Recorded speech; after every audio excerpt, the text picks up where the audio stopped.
पत्नी में, पुत्र में, घर में, धन में आसक्त होकर के हर्षित मत होइए, ये सब छूट जाएंगे। इस संसार में किसी को नहीं टिकना, सबको जाना है। इसलिए हे भाई, उद्दंडता नहीं, मनमानी आचरण नहीं, प्रभु का आश्रय लेकर धर्म आचरण करते हुए नाम जप करो, जीवन का परम मंगल हो जाएगा। उपासक अपने इंद्रिय मन को किसी भी उत्सव का निमित्त बनाकर, किसी आनंद में प्रफुल्लित होकर या किसी विक्षेप को प्राप्त होकर कभी किसी विषय को स्वीकार न करें। बहुत ध्यान से सुनना, एक दिन की छूट तुम्हारे जीवन भर के लिए वो संस्कार रूप में फांसी बन जाएगी। ऐसी जगह आपको फंसा देगी, निकलना मुश्किल हो जाएगा। फंसना सहज है, निकलना मुश्किल है। हर भोग एक विशाल अथाह दलदल है, धंसते चले जाओगे, निकलना कठिन है। इस बात को दिमाग में चाहे लिख लो या डायरी पे लिख लो। हर भोग माया का ऐसा दलदल है कि जो इसमें एक बार चखने के लिए कूदा वो धंसता चला गया। गुरु कृपा, हरि कृपा निकाल ले तो निकाल ले, या निकला हुआ महापुरुष निकाल ले, अन्यथा वो उसमें डूब ही जाता है। ऐसा दलदल है। वह श्री जी का कृपा पात्र है, आज नहीं तो कल वो महापुरुष बन जाएगा। अर्थात जो महापुरुषों की गति वो उसे प्राप्त हो जाएगी। वो धामवासी है, प्रियाजू ने स्वीकार किया है। आपका क्या अधिकार है कि आप उस पर दोष दर्शन करें? तो कह रहे हैं जो वृंदावन धाम में वास करते हैं उनके दृष्ट दोषों को दिखाई दे रहा है। ऐसा नहीं कि नहीं दिखाई दे रहा, आप आरोप लगा रहे हैं, दिखाई दे रहा है। दृष्ट दोषों को सत्य मान करके वर्णन करते हैं, उनकी निंदा करते हैं, तो आपका भाग्य दुर्भाग्य में बदल जाएगा। यदि आप ये विचार करके कि श्री जी के लाड़िले हैं, इनकी बाहरी बात है पर इनके ऊपर बहुत कृपा है, आज नहीं तो कल ये सब सुधर जाएंगे क्योंकि लाडली जी के कृपा पात्र हैं, बात बन गई। ऐसे मूर्ख लोग अपना संकट स्वयं चयन कर लेते हैं। जो दूसरों की, वृंदावनवासी की दोष दृष्टि से निंदा आदि करते हैं, बहुत निकृष्ट बात है, इसे कभी स्वीकार न करें। सच्ची कहते हैं, देखो अपने सब पावन भूमि में बैठे, निंदा तो अपनी करनी चाहिए। अंदर से देखो, ईमानदारी से देखो, जो हमारे अंदर कूड़ा करकट है इसकी निंदा करनी चाहिए कि मैं बहुत नीच हूं, हम पर इतनी कृपा है लाडली जी की, इतना दुलार कर रहे हो, हम उनकी दुलार को ठुकराए चले जा रहे हैं। वो कह रहे हैं दाहिने चलो, हम बाएं बढ़ते चले जा रहे हैं, पर वो कृपा ही करती जा रही है। हम कभी एकांत में बैठकर नहीं रोए मैं कितना नीच अपराधी हूं कि अपने इतने करुणा में स्वामी का विरोध कर रहा हूं, उनके विरुद्ध चल रहा हूं, जबकि प्रतिकूलस्य विसर्जनम, बिल्कुल विसर्जन कर देना, आज के बाद कोई गलती नहीं होगी। पर हम गलती पे गलती करे जा रहे हैं। श्री जी इस बार माफ कर दो, आगे से फिर किया, श्री जी इस बार माफ कर दो, फिर वही वो माफ करती चली जा रही है। हमसे गलती होती। जब हम ये देखेंगे तो हम दूसरे को देखने लायक ही नहीं। हम क्या दूसरे को देखें? हम अच्छे हों तो दूसरे को देखें। और जब सच्चाई में तुम अच्छे हो जाओगे तो दूसरे के दोष नहीं दिखाई देंगे, सब में अपने प्रभु दिखाई देंगे। इसलिए श्रीपाद कह रहे हो, मूर्ख लोग अपने संकट को बुलाते हैं, संकट का निर्माण करते हैं। ये बहुत भयावह बात है कि किसी वैष्णव या किसी वृंदावनवासी की निंदा बिल्कुल भूलकर मत करना। ये ब्रजवासी जन भगवान के लाड़िले हैं। देवराज इंद्र को भ्रम हो गया, घुटनों पे आ गए, तब भगवान ने क्षमा किया। जाओ, त्रिभुवनपति घुटनों पे बैठे थे इसी रज में। जो गोविंद कुंड है ना, घुटनों के पर थे, नाथ क्षमा कर दो, तो जाओ। ऐसा अहंकार मत करो कि तुम्हारे द्वारा पूरी सृष्टि चल रही है। ये ब्रजवासी हमारे प्राण हैं, अगर इनको कोई संकट तो फिर हम उसको महासंकट में डाल देंगे। हमारे ब्रजवासियों को कोई ना छेड़े। भगवान कह रहे मेरे प्राण हैं ब्रजवासी जन। देवराज इंद्र से ज्यादा नाराज नहीं हुए। कारण जानते हो? किया तो उपद्रव ब्रजवासियों को पीड़ा देने का, लेकिन सब ब्रजवासी एक साथ बैठ कर दिए ना, तो लालजू ने थोड़ा तो उन पर शासन किया, फिर कृपा कर दी, लेकिन ब्रह्मा जी के ऊपर कृपा नहीं की, क्योंकि अलग कर दिया। ये उपद्रव किए पर सबको इकट्ठा कर दिया, इसलिए ज्यादा इनको पढ़ के देख लेना, ज्यादा नहीं, बस इतना कहा तुम देवराज हो, सतोगुणी हो, अहंकार मत किया करो। लेकिन ब्रह्मा जी तो कांप के चले ही गए, भगवान मुस्कुराए नहीं। क्यों? ब्रजवासियों को अलग कर दिया। तुम ब्रह्मलोक में मायामयी सैया पे सुला दिया, हमारे प्राण प्यारे ब्रजवासियों का अपराध करते हो। तो आज तक ब्रह्मा जी का प्रवेश नहीं ब्रज में, बात समझ लो। वो मूर्ख हैं जो वृंदावन या ब्रजवासी जो वास कर रहे हैं उनके प्रति दोष दृष्टि करें। 12 वर्ष में तो सिद्ध हो जाता है, 21 वर्ष में क्यों नहीं परिवर्तन हुआ? जी गलती। तो जब हमारी गलती, तो हम दूसरों को क्यों दोष दर्शन करने वाली वृत्ति से देख करके निंदा करें, उनका अपमान करें? हमारे अंदर खुद इतनी ये गलत है, तो तुम क्या कर रहे हो? तुम भी तो गलत हो जो दूसरों का दोष दर्शन कर रहे हो। परमार्थ कहता है किसी के भी ना दोष देखने ना गुण देखने, सब में भगवत भाव देखना। संसारी पुरुष क्रिया देखता है, परमार्थ का पथिक कारण देखता है। कारण श्री हरिवंश भनम, क्रिया नहीं देखता है। क्रिया देखने वाला संसारी होता है। श्रीपाद कह रहे वो मूर्ख लोग संकट की स्वयं रचना कर देते हैं। अच्छा, ये कोई पाप नहीं है कि क्षय हो जाएगा तो आप मुक्त हो जाएंगे। ये अपराध है, वैष्णव अपराध। ये तभी क्षय होगा जिस वैष्णव से अपराध बना है उससे क्षमा याचना हो जाए, नहीं तो, या फिर आपको पता नहीं तो गुरुदेव क्षमा कर दे, जाओ कोई अपराध नहीं। तो अखंड मंडलाकारम व्याप्तम चराचरम, गुरुदेव सब में व्याप्त है, हर अपराध क्षमा कर सकते हैं वो। गुरुदेव अगर कह दे जाओ कोई अपराध नहीं, तो कोई अपराध नहीं। गुरु महिमा बहुत बड़ी है। मंत्र मूलम गुरु वाक्यम, मोक्ष मूलम गुरु कृपा। हर अपराध से मुक्ति के लिए गुरुदेव है।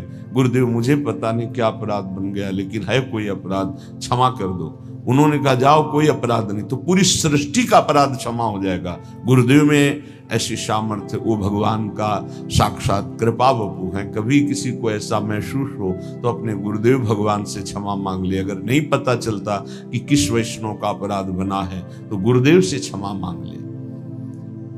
श्रीपाद कह रहे हैं ऐसे व्यक्ति हमारे चाहे प्राण संकट में पड़े हो, कभी समीप ना आवे, मैं इनका दर्शन न करूं और इनका संभाषण न सुनूं। जो संतों की, ब्रजवासियों की, वैष्णव की, भगवत भक्तों की निंदा करते हैं, ऐसे लोग हमारी दृष्टि में ना आवे, कभी हमारे कान में इनकी आवाज ना पड़े, और कभी प्राण संकट होने पर भी मैं इनकी सेवा स्वीकार ना करूं। क्योंकि ऐसे लोगों का विषय सेवन करना, दिया हुआ भोजन पाना, या उनके पास बैठना, या उनकी दर्शन करना, इस सारे साधन को हास्यास्पद बना देते हैं। उपहास योग, अर्थात कुछ नहीं रह जाता जो ऐसे लोगों का संग करता है। अपराध नहीं, निंदा नहीं होनी चाहिए, बहुत सावधान। पूज्य श्री चंद्रशेखर बाबा जी महाराज वो कहते थे कि ब्रजरज, ब्रजलता और ब्रजवासी, इन तीन से श्रद्धा बिगड़ गई तो बात तुम्हारी बनेगी नहीं। उनके श्रीमुख के शब्द थे कि तुम रेगिस्तान में वास कर लो तो तुम्हारा कल्याण हो सकता है, लेकिन ब्रजवासी, ब्रजरज, ब्रजलता, इनका अपमान अपराध करोगे तो वृंदावन में तुम्हारा कल्याण होने वाला नहीं है। वो डायरी में लिखा हुआ पूज्य चंद्रशेखर बाबा जी महाराज, वे भी 25 वर्ष पहले की बात, प्रारंभ में ही दर्शन के लिए। तो यहां श्रीपाद कह रहे हैं ऐसे मूर्ख लोग अपने संकट का स्वयं निर्माण कर लेते हैं। किसी भी विषय में क्यों ना हो, जो वृंदावन वासियों की निंदा करते उनका मैं दर्शन न करूं, कभी कभी संभाषण न करूं, कभी दिया हुआ कोई पदार्थ या विषय सेवन न करूं। उपासक को सावधान रहना चाहिए। अपना काम बनाने आयो कि तुम यहां सृष्टि सुधारने आयो। देखो तुम्हें पक्की बात बता दे, भगवान भी पूरी सृष्टि को नहीं सुधारे। जब अवतार लिया तो जो भगवान की शरण में हुए, सन्मुख हुए, उन्हीं का उद्धार हुआ। ध्यान रखना, चाहे काम से, चाहे द्वेष से, चाहे राग से, चाहे भक्ति से, कैसे भी अवतार के समय जो भगवान से जुड़े वो परम पद को प्राप्त हुए। भगवान के अवतार के समय हम लोग भी होंगे, कीड़ा मकोड़ा, दीमक, चींटी चीटा जो बने होंगे, तो हमारा उद्धार नहीं हुआ। जो सन्मुख हुए, नाम जप किया, उन्हीं का उद्धार हुआ। ये बात पक्की समझ लो। तो भगवान अवतार लेकर के जगत मंगल के लिए आए, पर जो भगवान की शरण में हुए, सन्मुख हुए, उन्हीं का कल्याण हुआ। तो आज भी भगवान हैं, उनका नाम है, उनका रूप है, उनकी लीला है, ये उनका धाम है। जो सन्मुख होंगे, ठीक से चलेंगे, वो भगवान को प्राप्त होंगे। वो गुरु नहीं है जो अपने शिष्य को भगवत प्राप्ति न करा दे, मृत्यु के पास से छुड़ाकर अमर पद न प्रदान कर दे। वो गुरु नहीं। गुरु न सस्यात्, वो कैसा गुरु जो अपने शिष्य को भगवत प्राप्ति न करा दे। वो कुटुंबी स्वजन नहीं है जो भगवान के भजन में ना लगा दे। अगर भगवान का भजन नहीं करने देता तो जाके प्रिय न राम वैदे ही तजिए ताहि कोटि बैरी सम जद्यप परम स्नेही। वही कुटुंबी है जो भगवान के भजन में लगा दे। जो भगवान के भजन में विघ्न पैदा कर दे, भगवान में ना लगने दे, वो हमारा कुटुंबी नहीं, वो हमारा स्वजन नहीं, वो हमारा करोड़ों वैरियों के समान है। पिता न सास्यात्, वो पिता नहीं है जो मुझे भगवान के मार्ग में ना बढ़ाए, बढ़ने से रोक दे। वो पिता नहीं।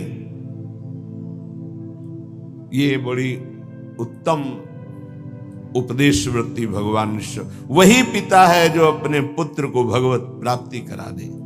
सास्यात् जननी, वही मां है जो भगवान के चरणारविंद में अपने पुत्र की वृत्ति बढ़ावे।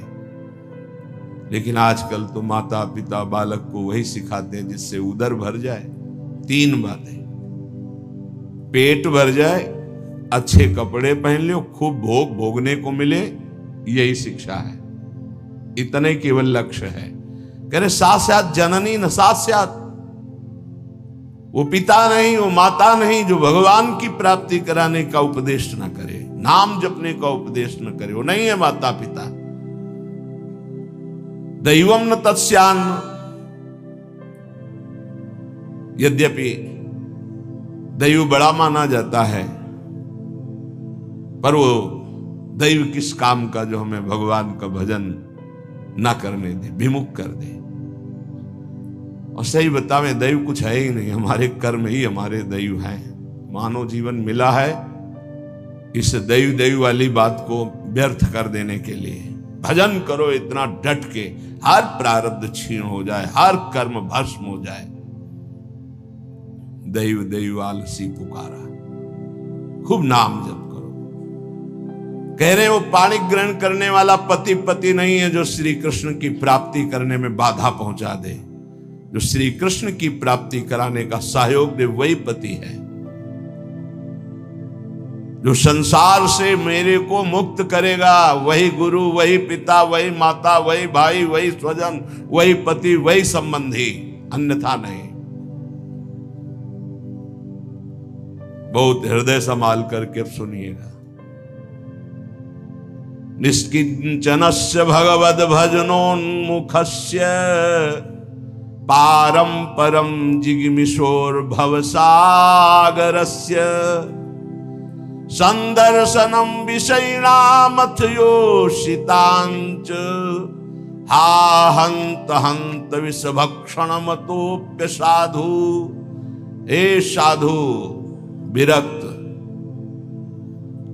बहुत खेद और दुख की बात कि यदि संसार रूपी समुद्र से पार जाने के लिए तुमने विरक्त भेष ले लिया, वैराग्य भेष ले लिया और विषयी पुरुषों का संग करते हो और विषयी स्त्रियों का संग करते हो, तो इससे अच्छा है कि जहर खा के अपनी शरीर की वृत्ति पूरी कर देनी चाहिए। हा हंत हंत विष भक्षण दो पिशादो। दूसरा भाव, इससे अच्छा तो जहर है कि बहुत से बहुत शरीर ही छूटेगा, लेकिन ये विषय तो अनेक जन्मों तक तुम्हें नरक पहुंचा देगा। सचमुच सचमुच भगवान की भक्ति निष्किंचन ज्ञाननिष्ठ वैराग्यनिष्ठ जो है वही पूर्ण रूप से कर पाते हैं। जब कोई भगवान के मार्ग में चलता है तो ये 3 खाइयां होती जहां उसको माया गिराती है। पहली खाई है कंचन, वित्त तृष्णा, रुपया पैसा का संग्रह करना। ये देखा है, समझ नहीं पाया जाता और धोखा हो जाता है। थोड़े थोड़े रुपये संचय करते हुए पधार गए, वो रुपये विषयी पुरुषों ने प्रयोग किए। बड़े बड़े चरित्र देखे हैं, स्वयं कभी खर्चा नहीं किया, संतों की सेवा में नहीं लगाया, समाज की सेवा में नहीं लगाया, बड़े बड़े बॉक्सों में बंद करके रख के और पधार कर चले गए। बाद में उनके परिवार के जनों ने अधिकार कर लिया। बहुत बड़ी गलती हुई। साधु को कभी भी अपने नाम पैसा नहीं रखना चाहिए, ये लिख लीजिए। गुरु के द्वारा सेवित हो या इष्ट के द्वारा सेवित हो, अन मांगे आगे आवे गो। स्वामी जी महाराज कह रहे, स्वामी हरिदास जी, बिल्कुल ऐसा न सोचे कि मैं इतने लाख जमा कर लूं तो पूरे जीवन आराम से खाऊंगा। तो प्रभु का भरोसा नहीं, लक्ष्मीपति का, कि जिस समय जरूरत होगी बिना दस्तखत के तुम्हारे पास आ जाएगा। जैसे बैंक में जाओ दस्तखत करो फिर पैसा मिलता है, यहां दस्तखत की भी जरूरत नहीं, ठीक समय पर वो वस्तु पहले से आ जाएगी, पक्का समझ लीजिए। फिर इसके बाद है कामिनी। जब वो कंचन पर विजय प्राप्त करके धन पर, अब इन बातों को थोड़ा नाटक रूप में ले लिया जाता है। एक परमहंस जी हमें मिले यमुना के किनारे, बड़े ही वीतराग ब्रह्मलीन महापुरुष। तो जिस आश्रम में हम थे वो यमुना के पावन पुलिन पर था। ये बात है बिंदौर, जब भ्रमण करते थे तब की बात। उस पार इछावर है, इस पार बिंदौर। तो जिस आश्रम में रुके थे सब, तो उनसे प्रार्थना की कि स्वामी जी आप रुक जाइए एक रात्रि, वो भी संभाषण दर्शन का सौभाग्य मिलेगा। बड़े ही महापुरुष, छांदोग्य उपनिषद पास बस, लंगोटी इतना अचला, एक छड़ी, क्या ब्रह्म मूर्ति तेजोमय। स्वीकार कर लिया। तखत में गद्दा बिछाकर वैसे ऊपर वस्त्र, उनका नहीं नारायण, हम ऐसी जगह बैठते हैं जहां कोई उतार ना सके। बोरा बिछाइए, बोरा में। उनको स्वामी जी आपके लिए नहीं, ये यहाँ की मर्यादा, संतों की मर्यादा पर ये गद्दा, ये इसके ऊपर पलंग पोष, ये संतों की मर्यादा नहीं होती। बेटा जमीन में बिछाओ। ऐसे एक एक चेष्टाएं उनकी थी कि थप्पड़ की तरह पड़ती थी। तो उनका महाराज, यहाँ के महंत कौन है, तुम हो? उनका नहीं महाराज जी, हम तो यहाँ विचरण करते हैं। अच्छा अच्छा अच्छा, यहाँ के महंत कौन? को बाहर गए हुए हैं। तो महाराज जी वो भी बहुत त्यागी, पैसा नहीं लेते, पैसा नहीं लेते। इतनी जोर बालवत हंसे कस के, बोले आश्रम उन्हीं का है? जी पैसा नहीं लेते। नहीं तो ये कैसे चलता है? तुमका जब वो जाते हैं और कोई दक्षिणा देता है तो ऐसे अचला में बंधवा, फिर तो जो हंसे के आपसे अचला में बंधवा लेते, पैसा लेते नहीं। क्या यार, तो उनका क्या नारायण तुम भी विनोद करते हो, ये है क्या? तुमका सही महाराज जी छूट। बोले जब यहाँ आते तब तो हम कहा जो सेवा में रहते हो खोल लेते हो, फिर ऐसे काल बेटा इसे त्याग नहीं कहते, इसे त्याग। उसी दिन उनके साथ कई दिन 60 किलोमीटर एक सांस में चलते थे। हमारी तो हालत खराब हो गई, पीछे भागते हुए। हमको स्वामी जी 3 दिन के आगे चौथे दिन नहीं चल पाए, ब्रह्माकार वृत्ति लिए कमंडल 60 किलोमीटर तक चल, न खाना न पीना न कोई बोल दे स्वामी जी कुछ पालो तो पाले, नहीं बोले तो और एकदम पुष्ट। क्या उनका स्वरूप उन्होंने मतलब जो 3 दिन साथ रहे, तो वैराग्य क्या क्या स्वरूप है, स्वरूप का क्या बोध है, कैसी अद्भुत उनकी ज्ञान निष्ठा। कैसा महापुरुषों का अगर एक क्षण भी संग मिल जाए तो जीवन का रंग बदल जाता है।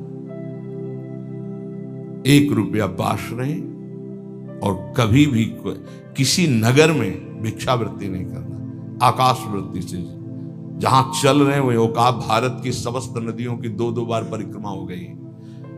ऐसे महापुरुष। तो कंचन और कामिनी, कामिनी का तात्पर्य हर इंद्रिय संयोग से है और विशेषतर जनेंद्रिय के संयोग से है। जब साधक क्रॉस करना चाहता है माया को, कंचन को क्रॉस कर गया, तो फिर कामिनी का आकर्षण जिस कोटि का महात्मा होता है, साधक होता है जिस कोटि का, अगर वो मृत्यु लोक की किसी कामिनी से परास्त हो सकता है तो उसे भेज दिया जाएगा, नहीं तो फिर स्वर्गलोक और नहीं तो फिर ब्रह्मलोक। और जब यहां से लेकर ब्रह्मलोक तक के भोग उसे परास्त नहीं कर पाते तब रिद्धियां सिद्धियां, इसके बाद भगवत प्राप्ति। एक परीक्षा का क्रम है। फिर तीसरा है कीर्ति, मतलब पहले में ही जैसे 1 लाख चले तो पहले में ही बहुत मार के गिरा दिए गए कंचन में, फिर कुछ बचे तो कामिनी में, फिर जो बचे तो कीर्ति में। जो कामिनी कंचन कीर्ति तीनों को पार कर गया, तभी वो कहा गया को एक पाव भगति जिमि मोरी, वृष्टि शारदी कहूं कहूं थोरी। जैसे शरद में कहीं कहीं वर्षा होती है, ऐसे कोई बिरला मेरा भक्ति को प्राप्त, वही बिरला जो इन 3 पर विजय प्राप्त कर लेता है। इनमें ऐसे सुखों का आकर्षण ब्रह्मा जी ने रखा है, कामिनी कंचन कीर्ति, कि ऐसा लगता है तो भगवान तो मिल ही जाएंगे। देख लेते हैं। कंचन तजना सहज है, सहज तिया का नेह, मान बड़ाई ईर्ष्या दुर्लभ तजनाए। आगे जो मान बड़ाई बहुत बड़ी मंजिल अच्छे अच्छे साधकों को गिरा देती है। चलन चलन सब कोई कहे, बिरला पहुंचे कोई। एक कंचन एक कामिनी दुर्लभ घाटी, 2 मार के गिरा दे। एक कंचन एक कामिनी, ये लांबी तलवार आए थे हरिभजन को बीचे देने। ये घाटियां वही नहीं पार कर पाता जो भगवत प्राप्त महापुरुषों का आश्रय नहीं लिए। यदि भगवत प्राप्त संतों का आश्रय लिए तो आराम से पार हो जाएगा। पता ही नहीं चलेगा कि घाटियां पार हो गए हम, पता ही नहीं चलेगा। त्याग और वैराग्य का यही स्वरूप है कि इन तीनों से बचे। कंचन, कामिनी, प्रणाम नमस्कार प्रतिष्ठा, कीर्ति, इनसे बचे।